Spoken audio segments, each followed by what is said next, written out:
Decía Albert Einstein, que no solía equivocarse mucho, que el sentido común es la colección de prejuicios adquiridos antes de los 18 años. Sin embargo, en esto no acertó del todo. Para muchos pensadores y pensadoras que vinieron después, el sentido común es mucho más que un obstáculo para la ciencia y el progreso. Según su visión, el sentido común, los cambios en el sentido común de la población, es lo que marca las grandes transformaciones de la historia, como la Revolución Francesa o el actual auge de la extrema derecha. Para hablar sobre vivienda y sentido común, tenemos hoy en El Salto a Pablo Pérez Ruiz, Elisa Molina Urruela y Alberto Martínez Casado, tres activistas del Sindicato de Inquilinas de Madrid, una organización que se ha convertido en todo un referente en la lucha por la vivienda. Bienvenidos y bienvenidas a Sentido Común y a su primer programa, Poder Inquilino. Muchas gracias por venir, Pablo, Elisa, Alberto. Poder Inquilino, que tenemos aquí, es el título del libro publicado este año por la editorial Traficantes de Sueños, escrito de forma colectiva por el Sindicato de Inquilinos de Madrid. Y bueno, es un placer teneros aquí en este primer programa. Madrid se ha convertido en uno de los sitios donde más está sufriendo esta nueva ola, esta burbuja del alquiler. Me gustaría que me contarais primero quiénes sois, de qué barrio venís, qué problemas os habéis encontrado en vuestro barrio y por qué os habéis metido en el Sindicato de Inquilinos. Yo soy Elisa, vivo en Tetuán. Y bueno, o sea, Tetuán creo que como muchos barrios dentro de la M30 vienen viviendo, sobre todo en las últimas décadas, ¿no? Como mucho impacto se vio con la crisis hipotecaria y se ve ahora, ¿no? Con la situación de los alquileres, pues como muchos otros barrios obreros, barrios populares de este área, pues se van generando procesos de expulsión de vecinas y bueno, pues de especulación en general, ¿no? Con el suelo, con mucho cambio, mucha construcción, por ejemplo, y fomento de esta idea como de pisos de lujo y demás. Y bueno, pues sí, es como un poco el resumen de cómo está el barrio. Sí. Yo vivo aquí en Carabanchel, justo donde está también El Salto, y bueno, el problema de Carabanchel muy similar que el que puede ser de Tetuán, pero pues por ejemplo ya se ve, ¿no? Como que le están intentando colocar como un barrio cultural en el que básicamente se está intentando hacer un lavado de cara a un barrio típico de la clase trabajadora madrileña, simplemente para subir los precios de los alquileres. Hay una gran cantidad de infravivienda y gente que vive mucha gente en un solo piso, ¿no? Muchas familias. Entonces, bueno, pues parte de estas experiencias, ¿no? También personales, de subida de precios, de expulsiones de otros barrios de la ciudad, es lo que nos han hecho a muchas de nosotras empezar a participar en el sindicato de inquilinas.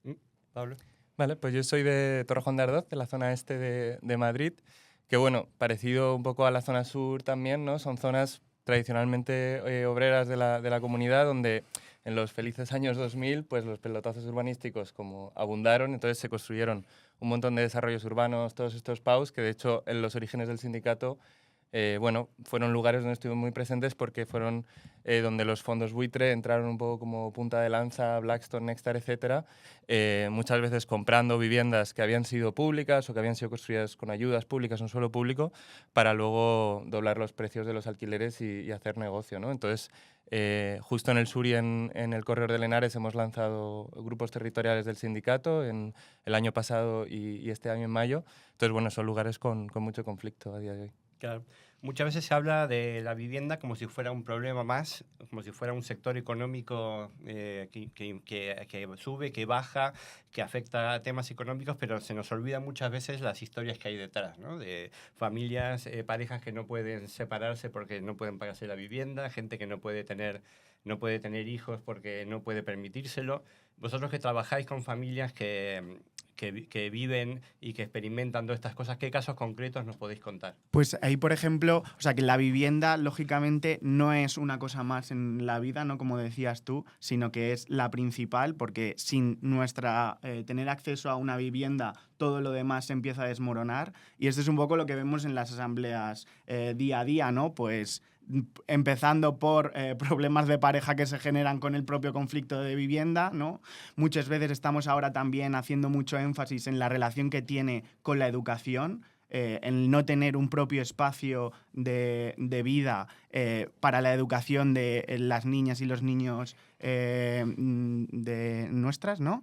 Y, por supuesto, con la salud, que este es un tema también fundamental y que como que está conectado también con la crisis en los servicios públicos, ¿no? Y cómo al final muchos de los problemas que tenemos de ansiedad, ¿no? de este estilo de problemas, al final tienen relación con un problema de vivienda, de no poder disfrutar libremente y pacíficamente de un derecho básico como es la vivienda.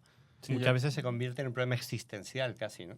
Sí, una cosa que nos gusta decir es que organizamos a las personas que no tienen control sobre su vivienda y creo que ahí está un poco la raíz de lo que tú dices de las historias personales, ¿no? Lo que significa vivir con inseguridad o con inestabilidad a todos los niveles, ¿no? No saber si vas a poder estar en la misma vivienda de un año para otro, no saber si algo se te rompe, si se va a arreglar o no, ¿no? No saber con quién vas a vivir porque ya no puedes ni siquiera tener un piso para ti o elegir dónde, ¿no? Entonces, esa inestabilidad al final tiene un montón de impactos en el día a día de todo tipo, ¿no? Ya, muchas veces desde la patronal se habla de seguridad jurídica, pero muy poco se habla sobre la seguridad vital de la gente que habita las casas. En la lucha por la vivienda, pues llevamos muchas décadas ya, con muchos tipos de organizaciones. Ha habido muchas asambleas, muchas agrupaciones, plataformas, pero vosotros habéis elegido un modelo que es relativamente nuevo, que es un sindicato y que es de inquilinas.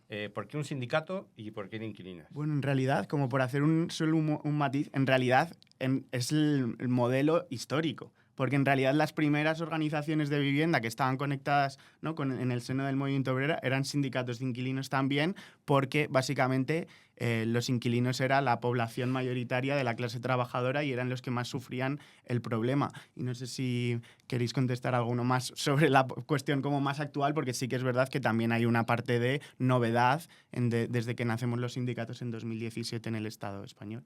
O sea, yo creo que hay una cosa como fundamental de un aprendizaje de la necesidad de construir unas estructuras, una organización que nos permita mantener esos conflictos que están ahí, ¿no? Con esta idea que también se repite mucho en el libro, ¿no? De vivir de alquiler es un conflicto en sí mismo, pues desde ese conflicto generar unas herramientas propias, una estructura en la que organizar ese conflicto con recursos propios, etcétera, que nos permita orientarlo, ¿no? Entonces, pues ahí se ve también como mirando, bueno, pues esta referencia como más histórica, pero también la propia lucha del sindicalismo laboral, pues cómo sostener esos conflictos, ¿no? entre dos partes. Me imagino que alguna vez habéis tenido este debate o alguien que se acercara y os dijera, pero ¿por qué inquilinos? ¿Por qué no trabajadores? ¿Por qué no? ¿Acaso los inquilinos no son trabajadores? ¿Por qué fijar el sujeto en el inquilino? ¿Qué potencia tiene eso o qué limitaciones tiene? Yo creo que es donde estábamos viendo, a raíz de 2017 y los años antes, que es donde se estaba concentrando mucho el conflicto, ¿no? Donde se estaba moviendo un poco de la crisis hipotecaria y todo ¿no? El millón de desahucios que hubo y las respuestas que también hubo, ¿no? De las que bebemos y aprendimos un montón. Pero bueno, que esto se está desplazando a la cuestión del alquiler y también que el alquiler y en general como la vivienda está tomando una centralidad en las economías capitalistas que a lo mejor bueno, es una novedad, ¿no?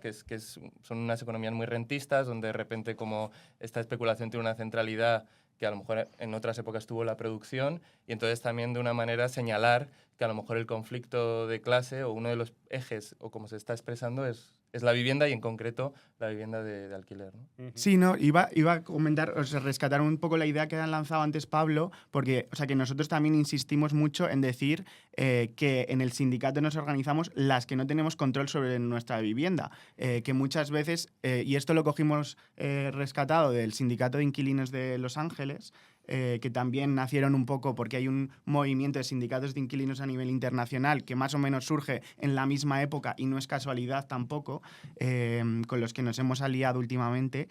Entonces, o sea que organizamos a la gente que no tiene control sobre su vivienda y eso quiere decir todas las problemáticas en torno a la vivienda, ¿no? Que yo creo que eso a veces desde fuera se puede malentender, ¿no? Como, no, es que en el sindicato de inquilinos es únicamente de los inquilinos que tienen un contrato. Y es como, no, esto no es la realidad de nuestras asambleas, solo que hay una centralidad del problema del alquiler.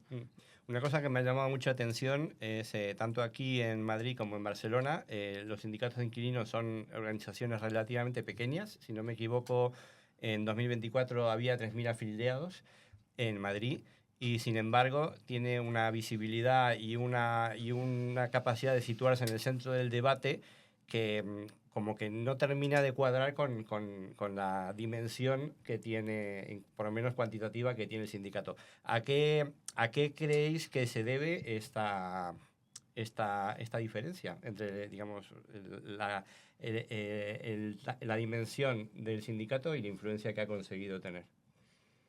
O sea, yo creo que en parte se debe a que ahora mismo la vivienda es el principal problema del país, ¿no? Según para la población, y los sindicatos de inquilinos son una de las organizaciones, aunque el tamaño a lo mejor, como tú dices, no sea el más grande, pero más que han dado una respuesta organizada o que bueno, han formado unas estructuras, como decía Elisa, visibles, ¿no? Entonces estamos respondiendo un poco, o somos de las que estamos respondiendo ante la situación, y eso también nos da un foco que a lo mejor, como tú dices, pues bueno, no tiene que ver con el tamaño, pero sí tiene que ver con la situación en el momento que vivimos. Sí, yo creo que también como que de alguna manera lo que nosotras verbalizamos le hace sentido a la gente, ¿no? Quédate en casa porque importa más, ¿no?, que sea tu hogar a que tengas la propiedad, pues le resuena a la gente de alguna manera. Organizar huelgas de alquileres para rebajar los precios, pues eso, como que funciona porque, o sea, más allá de cuánta gente esté organizada dentro de nuestro sindicato, que es verdad que cada vez, ¿no?, como que somos más, pero bueno, que creo que ahí como que ponemos en el foco cosas que hace falta poner. Y también yo creo que hay una cosa que es un mapa, un clima general, ¿no?, de las organizaciones autónomas, de las organizaciones de izquierdas, en las que en general hay un declive y en cambio los sindicatos de inquilinas están en auge. Y si están en auge no es solo porque la gente les resuene, sino porque también son herramientas útiles y que sirven para conquistar derechos, ¿no? Entonces creo que también esa diferencia de estar en un momento en el que realmente somos capaces de dar una respuesta, pues también está haciendo que nos coloque más en el foco del debate, ¿no?, que a otras organizaciones, quizás. Uh-huh. Si vemos las estadísticas, la mayoría de la población española es propietaria, o sea, vive en su propia casa, con una casa, la mayoría. ¿Esto quiere decir que el problema de la vivienda es un problema minoritario, que afecta solo a una minoría? Yo creo que obviamente no, ¿no? O sea, que si no, no estaría, como decía Pablo antes, en el problema principal de los españoles, pero la realidad es que la mayoría de los españoles vive o hipotecado o de alquiler. Entonces, esto significa que el control sobre la vivienda o la tiene el banco o la tiene el casero. Y es verdad que históricamente, ¿no?, se ha intentado construir en el Estado español una sociedad de propietarios, que esto también lo hablamos en el libro, pero esa sociedad de propietarios se está resquebrajando. Y vamos avanzando hacia un sistema en el que lo principal es la herencia. Y que lo principal es quién tiene la capacidad para que sus padres le puedan o bien dar dar una casa en la que vivían o bien dar dinero para comprar una entrada. Si no tienes esto, la vía a la propiedad está cerrada. Y por eso, en una sociedad históricamente construida como una sociedad de propietarios, pues hay un problema, y hay un problema grave en el que no es simplemente de unas pocas personas, ¿no?, sino que es un problema creciente y es un problema que estructura cada vez más la sociedad, que la separa cada vez más, ¿no?, la hace más desigual, y entonces por eso yo creo que el problema de la vivienda también se está colocando en el foco. Claro, yo creo que no es solo una cuestión porcentual, ¿no?, de que cuántos propietarios hay, sino de que lo que decimos es que estamos viviendo un cambio de época que está generando una gran brecha social, ¿no? O sea, que es una tendencia en aumento que no parece ahora mismo en visos de parar, ¿no? Y que esto es lo que está generando, ¿no?, como esta gran desigualdad, esta acumulación de riqueza por parte de ciertos sectores y un empobrecimiento masivo, pues tanto de poblaciones migrantes que han llegado al país a partir de los 2000, personas que se han intentado emancipar a partir de 2008 y también muchas otras que ya vivían de alquiler desde antes, ¿no? Y que también aquí hay una cosa, ¿no?, como en esta cuestión de no solamente le afecta a quien tiene una situación concreta, sino que el no tener control sobre tu vivienda también podemos extenderlo a no tener control sobre tu barrio. Y en ese sentido, da igual que tú seas propietaria, que lleves 20 años con la hipoteca ya pagada, que si tú ves que Carabanchel, Torrejón o Tetuán se van vaciando de tus vecinas, no conoces a la gente, no tienes como esa vida cultural del barrio como propia, porque se está desapareciendo todo, ¿no?, como para pues ya sea pisos turísticos, alquileres temporales o lo que sea, pero que te desquebraja la vida del barrio, pues claro que es un problema que afecta a mayorías. Ahora mismo la derecha ha pasado de negar el problema de la vivienda a aceptar que sí existe, pero lo achaca a la ley de vivienda o a los inquiocupas. ¿Creéis que lo está consiguiendo la derecha, llevar el debate hacia esos puntos? Yo creo que ha habido una ofensiva por parte de la derecha y de la patronal inmobiliaria con todo el tema de la ocupación en los últimos años, que obviamente sí ha conseguido calar y ha sido una respuesta clara al movimiento de vivienda y en concreto a la PA, ¿no? Y a la gran legitimidad que tenía, por ejemplo, la obra social de la PA, ¿no? Cuando se ocupaban bloques enteros de viviendas para realojar a personas que habían sido desahuciadas. Y esto, obviamente, esa reacción por parte de la patronal ha tenido su efecto. Y nosotros nos encontramos muchas veces a inquilinos que tienen miedo de que les ocupen la casa y en general, sobre todo, o sea, cuando según la gente se va haciendo más mayor también creo que es una cosa que lo vemos mucho en las asambleas de gente que tiene pánico a irse de su casa o dejar la casa sola y demás. Y entonces es una alarma social que yo creo que sí que han conseguido instalar de alguna forma y que sí que es muy... O sea, que claramente si se habla del problema de la vivienda y se habla de ocupación, en vez de que los precios han subido en los últimos años un 100% o más en ciudades como Madrid, pues obviamente ahí o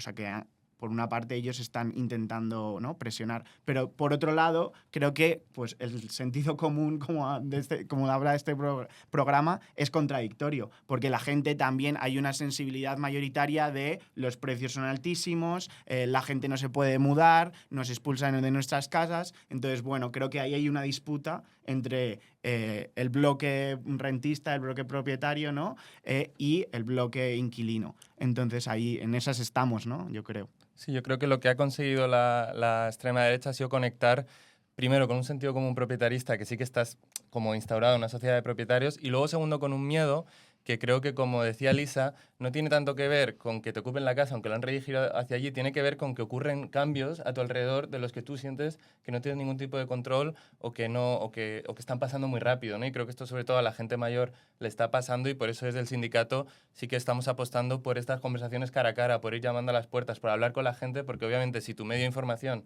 es solo la televisión, vas a comprar este discurso, pero en cuanto hables con 3 o 4 personas de tu barrio, vas a ver que la realidad no se ajusta a ese discurso, que la realidad tiene que ver con subidas de precio, con expulsiones, con inseguridad e inestabilidad, ¿no? Entonces, han conectado con ese miedo, pero es un miedo que en realidad tiene otro origen. Cuando salió la ley de vivienda, desde el gobierno, también desde Podemos, que estaba entonces en coalición, se presentó la ley de vivienda como una medida histórica que iba a bajar los precios, que iba a acabar con los desahucios. Sin embargo, se consiguió sacar la ley de vivienda, nada de eso ha pasado. Al final, con tanto triunfalismo, tanta política de este tipo, al final no es contraproducente. ¿No creéis que hay un problema ahí grave sobre las formas de lucha a través de las instituciones?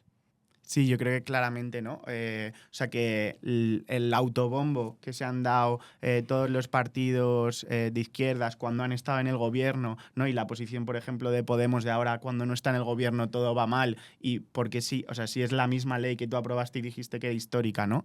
Entonces, desde los sindicatos de inquilinos, desde el primer momento, tanto hemos apostado porque hubiera una regulación clara, como por otro lado hemos dicho que esta regulación que había aprobado el gobierno no solamente era insuficiente, sino que iba a generar más problemas, ¿no? Y lo hemos visto, por ejemplo, con el tema de los alquileres de temporada.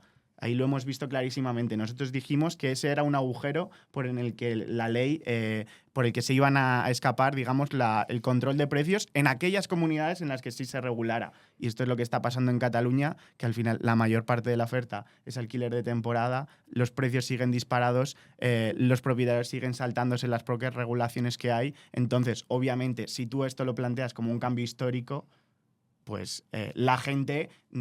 obviamente se va a desilusionar, se va a pensar que entonces eso no sirve para nada y realmente eso es lo que decimos nosotras, ¿no? Que el poder que tenemos organizándonos desde la base es el que va a hacer que las cosas cambien.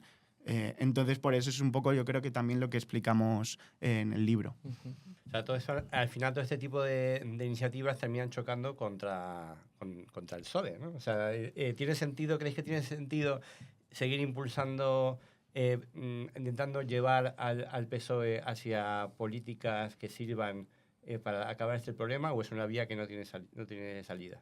Yo creo que tiene muy poco recorrido actualmente, sobre todo con la configuración parlamentaria que hay, ¿no? O sea, nosotros siempre decimos que las reformas legislativas que nos pueden ser útiles son aquellas que acumulen más poder, que nos permitan acumular más poder, pero es que sabemos que incluso las pequeñas victorias que hemos rascado en lo legislativo somos nosotras las que tenemos que asegurarnos de que se cumplen, ¿no? En plan, prolongamos la duración de los contratos de alquileres y aún así se lo intentan saltar constantemente los rentistas y estamos ahí detrás de ellos. Hicimos que los honorarios de inmobiliaria fueran ilegales y aún así se siguen cobrando de formas encubiertas o bajo otros conceptos y tenemos que estar detrás persiguiendo. Entonces, sin sindicatos fuertes, sin organizaciones fuertes, políticas que estén ahí, es que cualquier mejora puede quedarse en algo muy cosmético, ¿no? Y ser simplemente pues, una forma de decir, bueno, estamos haciendo algo, pero ya sabemos que al PSOE le encanta hacer anuncios que luego no tienen como mucho recorrido real.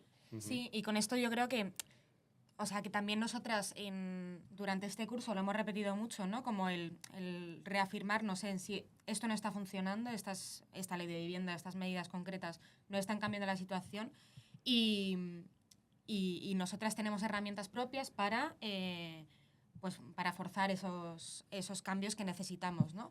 Como inquilinas. Y creo que eso, o sea, de alguna manera sí que está funcionando, pues eso, ¿no? Como que vemos que los sindicatos de inquilinas siguen creciendo, no solamente en Madrid y en Barcelona, sino en el resto del Estado.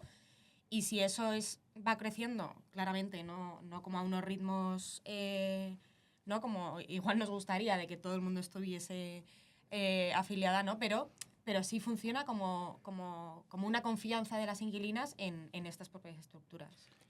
Y también a raíz de lo que dice Elisa, creo que es una cuestión de quién creemos que tiene el poder y dónde radica el poder, ¿no? O sea, si creemos que el poder está únicamente en la institución o en las instituciones, eso nos desempodera completamente al resto y nos deja en una situación de, bueno, a ver si tenemos suerte y hay unas élites buenas. Y eso creo que es una concepción del poder que nos lleva a la derrota, ¿no? Creo que uno de los aciertos que hemos tenido este curso, como decía Elisa, es poder poner el poder de vuelta en nosotras, ¿no? O sea, decir, oye, ¿sabes que tienes el poder pagando el alquiler o dejándolo de pagar, ¿no? Ahí tienes Sí, un sobre poder. eso quería preguntaros nuestras formas de utilizar el poder o de acción directa, ¿no? De ahí viene, ¿no?, la metáfora de las llaves, ¿no? Que tienes las llaves y tienes la posibilidad de no pagar, ¿no? O sea, la huelga de alquileres se ha convertido como en un fantasma, ¿no?, de los propietarios y en una de las herramientas como predilectas de los sindicatos de inquilinos. Me gustaría que me explicarais un poco en qué consiste esta huelga de alquiler, que realmente no es tanto una huelga de alquiler, sino que es como descontar. O sea, contándonos exactamente qué es esta huelga de alquileres, dónde se está aplicando y qué resultados está teniendo. Vale, pues o sea, la huelga de alquileres es un concepto que cuando lo lanzamos con la manifestación del 13 de octubre, ¿no? Lanzamos como un concepto general y eso fue precisamente lo que hizo, ¿no?, que salieran en el hormiguero diciendo la nueva lucha de clases, que lo llamaron ellos con claro acierto. Entonces, un poco con este tiempo hemos ido desarrollando y recuperando esa herramienta histórica y en la actualidad hemos visto que hay diferentes tipos de huelgas de alquileres, ¿no? Hay algunas que sí que son como las que, por ejemplo, hoy en día están pasando en Madrid ahora mismo, ¿no? Con el conflicto contra Néstor, que son huelgas parciales en las que lo que nos estamos negando a pagar son las cláusulas abusivas de IBI, comunidad, que meten a mitad del contrato. Esto es un tipo de huelga, pero no es la única. Por ejemplo, en Cataluña, contra la Caixa, se están haciendo huelgas totales, están dejando de pagar todo su alquiler, lo están reteniendo en una cuenta común todas las inquilinas para presionar porque se van a privatizar esas viviendas que eran de protección oficial. Y están reclamando que vuelvan a ser viviendas públicas. Y un poco en el horizonte de todos estos diferentes tipos de huelga está una huelga de alquileres general, que yo creo que era lo que todo el mundo pensaba, ¿no?, cuando lanzamos de primeras esta herramienta, que es que de forma coordinada y a través de comités barriales todas las inquilinas dejemos de pagar a nuestro casero, constituyendo esto como un problema político, ¿no? Esos son ensayos para esa huelga general total de inquilinos. Eso es, o sea, esa es la idea, ¿no?, de precisamente ir entrenando, ¿no?, porque de la misma forma que no podemos decretar una huelga general laboral y que de repente todo el mundo deje el trabajo, eso no va a ocurrir si no hay confianza en las organizaciones, si no hay realmente una militancia capaz de sostenerlo. Entonces, un poco eso es lo que nos hemos dado cuenta durante estos últimos meses, ¿no?, que hay que prepararla. Otra de las técnicas utilizadas por el sindicato de inquilinos son las brigadas inquilinas y los bloques en lucha, que creo que tienen mucho que ver, pero si nos podéis explicar en qué consisten estas técnicas, estas herramientas. Pues, bueno, o sea, primero como explicar lo que son los bloques en lucha, ¿no? Que eso, desde prácticamente los inicios del sindicato, se ve como una herramienta clave para la organización inquilina. Un poco como, que a mí me parece como que se entiende muy bien con esta comparación de, o sea, un bloque en lucha sería al sindicalismo inquilino lo que la fábrica es al sindicalismo laboral, ¿no? Como es el centro en el que tú puedes organizar un grupo de, en este caso, inquilinas, que tienen un problema en común, generalmente no, porque tienen el mismo casero, que lo más probable en los bloques en lucha es que sean o bien empresas, pero fundamentalmente fondos de inversión, ¿no? O CIMIs. Y entonces tú ahí empiezas como un trabajo de identificar problemas comunes, de generar como formas de organizarse en ese bloque para ir escalando un conflicto que permita alcanzar una victoria colectiva.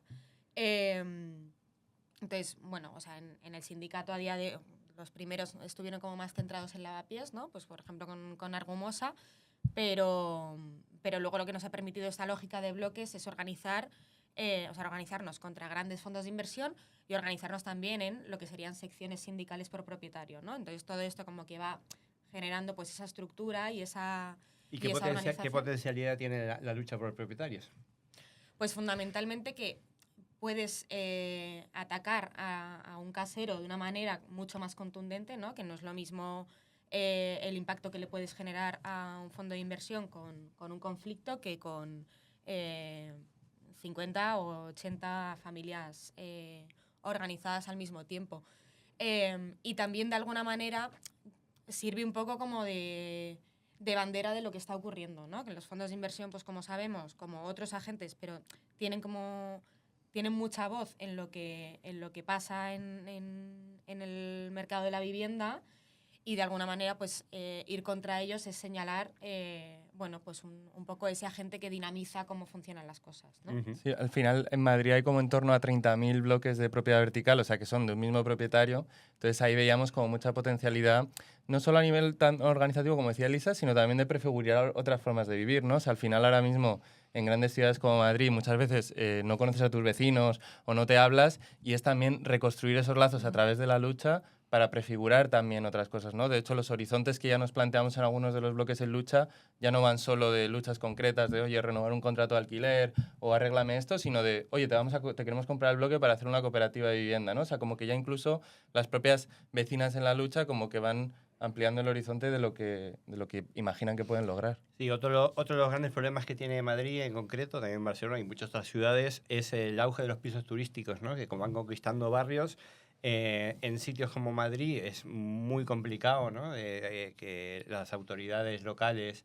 autonómicas, tomen medidas desde ese poder que está en la mano de la gente. ¿Qué se puede hacer? ¿Qué puede hacer el sindicato de inquilinos o qué puede hacer una asamblea de barrio frente a ese auge de los pisos turísticos? Bueno, yo creo que, por no adelantar mucho, pero en julio, durante este julio de este año, vamos a ver cosas que se pueden hacer y que pueden hacer los sindicatos y que puede hacer cualquier vecina organizada en la que hay un piso turístico ilegal. ¿Petar cerraduras? Por ejemplo, o sea, como que hay 16.000 pisos turísticos ilegales en Madrid. Entonces, si el ayuntamiento no cumple con la normativa, pues la tendremos que hacer cumplir, ¿no? O sea, yo creo que es básicamente eso. Sí, además yo creo que la acción directa es necesaria porque ya nos estamos encontrando en las asambleas no solo pisos turísticos, sino el otro día llegó una habitación turística, o sea, una persona que está alquilando una habitación en un piso y la habitación de al lado le han hecho una habitación turística, ¿no? Entonces tiene una rotación ya no solo en su bloque, sino en su propia casa, y me decía, es que me dejan la cocina hecho un Cristo y yo tengo que limpiarlo porque es el piso en el que vivo y aquí no mandan a nadie, ¿no? Entonces, obviamente los rentistas siguen como profundizando en su extracción de rentas, y nosotros tenemos también que doblar la apuesta, ¿no? Porque si no, no nos comen. Ya lleváis creo que 8 años de sindicato, más o menos. Me gustaría que me comentarais cuáles creéis que han sido los principales logros, qué es que se ha conseguido con estos 8 años. Yo creo que el principal logro es instalar la concepción de que vivir de alquiler es un problema en sí mismo. Que el propio alquiler es una forma de extracción de rentas y es una forma de desigualdad. Entonces, creo que esta es uno de los principales logros. Luego hay otros que yo creo que también vamos prefigurando, como antes se hablaba, como de qué capacidad tienen las secciones sindicales por propietario, ¿no? Por qué organizarse por propietario, y creo que hay una cuestión fundamental ahí, que es la dimensión internacional, porque son los fondos buitre los que se organizan a nivel internacional. Y nosotros estamos empezando a organizar también, ¿no? A través de la Internacional Inquilina y esos otros sindicatos en otras partes del mundo, también organizar una respuesta a nivel internacional a estos fondos, que es su forma de organizarse. Además de todos los cambios legislativos que pueden ser pequeños, como por ejemplo, pero que en la vida de los inquilinos ha sido importante, como que los contratos pasen de 3 a 5 o 7 años, que obviamente esto no es una cosa con, digamos, ya con esto estamos, ¿no? O sea, obviamente no, pero creo que hay ciertas conquistas que hemos realizado, además de conflictos colectivos, negociaciones colectivas con el mayor fondo buitre de España, como es Blackstone y del mundo, o también con pequeños caseros, que esto muchas veces en este tipo de conversaciones se nos queda fuera, ¿no? Pero también hay una gran cantidad de inquilinas y de afiliadas a los sindicatos que vivimos en casas que son de lo que pueden llamarse pequeños rentistas, que son gente que a su vez sigue viviendo a nuestra costa, sean pequeños, sean más grandes, sean medio pensionistas, ¿no? Entonces creo que, bueno, hay diferentes dimensiones de victorias, pero que todas ellas son bastante potentes. Sí, yo creo que otra por comentar brevemente es en realidad volver a traer el sindicalismo de base, ¿no? Esta vez aplicado a la vivienda, que es algo que históricamente ha existido, pero que a lo mejor se había perdido un poco. Y cuando comentabas brigadas inquilinas, que no lo hemos dicho, precisamente va de eso, ¿no? Va de hablar con la gente en la calle, va de hacer esas conversaciones y ese como conciencia de clase, por así decirlo, ¿no? Que en realidad es lo que estamos haciendo al hablar con la gente, ¿no? Es decir, el enemigo no es tu vecino, no es la persona que acaba de llegar a este país, está más arriba y es probablemente tu casero, aunque no le veas todos los días, ¿no? Entonces, en ese trabajo de hormiguita del que va el sindicalismo, de hablar con gente diferente, de no ser un grupo de autoselección previamente, ¿no? Con unas ideas, sino de ir desarrollando las ideas en la lucha, creo que es una victoria en sí misma también. O sea, y yo diría también que, o sea, es que ha habido como muchas cosas, creo, en los últimos 3 años, ¿no? Como en los cuales los sindicatos de inquilinas hemos crecido, pero también como el aplicar esa mirada, que es un proceso también como de hormiguita, ¿no? De ir trabajando en cómo se puede hacer esto, pero aplicar la mirada de un poder popular que vaya más allá de la lucha por la vivienda, confederando luchas con otras luchas sectoriales, ¿no? Que sabemos que tenemos que ir de la mano, porque pues eso, ¿no? Esto que nos repetimos nosotras mucho de no vamos a desmercantilizar la vivienda dentro del capitalismo, y para eso necesitamos a estas luchas como con una orientación conjunta, ¿no? Y creo que eso también es un acierto, sobre todo en esta lógica de sindicalismo de base, de crear estructuras que nos permitan pues alcanzar esa transformación social, ese mundo nuevo en el que queremos vivir. Bueno, Pablo, Elisa, Alberto, muchísimas gracias por venir a este primer programa de Sentido Común, un experimento que vamos a ver a dónde nos lleva. Muchísimas gracias. Esta es vuestra casa. Gracias. Muchas gracias.